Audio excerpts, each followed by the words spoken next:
Beetroot ಪಲ್ಯ ರೆಡಿಯಾಗಿದೆ. ಚಪಾತಿ ಜೊತೆಗೆ ತುಂಬ ಚೆನ್ನಾಗಿರುತ್ತೆ.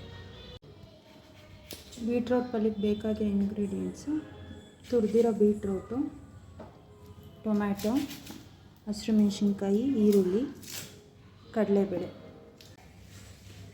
ಬಾಣಲಿಗೆ ಸ್ವಲ್ಪ ಎಣ್ಣೆ ಹಾಕ್ಕೊಳ್ಳಿ.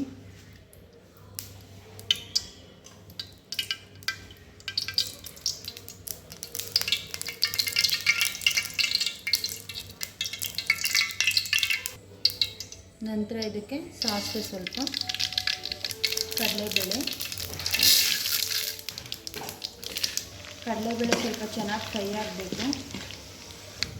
ನಂತರ ಇದಕ್ಕೆ ಈರುಳ್ಳಿ, ಸ್ವಲ್ಪ ಹಸಿಮೆಣಸಿನಕಾಯಿ ಹಾಕ್ಕೊಳ್ಳಿ. ನಂತರ ರುಚಿಗೆ ತಕ್ಕಷ್ಟು ಉಪ್ಪು. ಈರುಳ್ಳಿ ಚೆನ್ನಾಗಿ ಫ್ರೈ ಆದಮೇಲೆ ಬೀಟ್ರೋಟ್ ಹಾಕ್ಕೊಂಡು ಮಿಕ್ಸ್ ಮಾಡ್ಕೊಳ್ಳಿ. ರುಚಿಗೆ ತಕ್ಕಷ್ಟು ಉಪ್ಪು.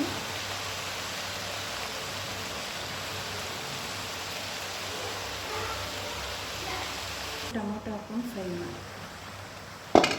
ಸೊ ಇದಕ್ಕೆ ನೀರು ಹಾಕಬಾರ್ದು ಮತ್ತು ಲಿಡ್ ಕ್ಲೋಸ್ ಮಾಡಬೇಡಿ. ಸೊ ಹಾಗೆ ಚೆನ್ನಾಗಿ ಬಾಯ್ಲ್ ಆಗಲಿ. ನೀವೇನಾದರೂ ಇದಕ್ಕೆ ಪ್ಲೇಟ್ ಕವರ್ ಮಾಡಿದ್ರೆ ಇದರಲ್ಲಿ ನೀರಿನ ಕಂಟೆಂಟು ಇದಾಗ್ಬಿಟ್ಟು ಮತ್ತು ಗ್ರೇವಿ ಚೆನ್ನಾಗಿ ಬರೋದಿಲ್ಲ, ಗ್ರೇವಿ ಥರ ಆಗುತ್ತೆ. ಸೊ ಜಸ್ಟ್ ಹಾಗೆ ಫ್ರೈ ಮಾಡ್ಕೊಳ್ಳಿ. ಒಂದು 10 ಮಿನಿಟ್ಸ್ ಫ್ರೈ ಮಾಡಿದ್ರೆ ಸಾಕು.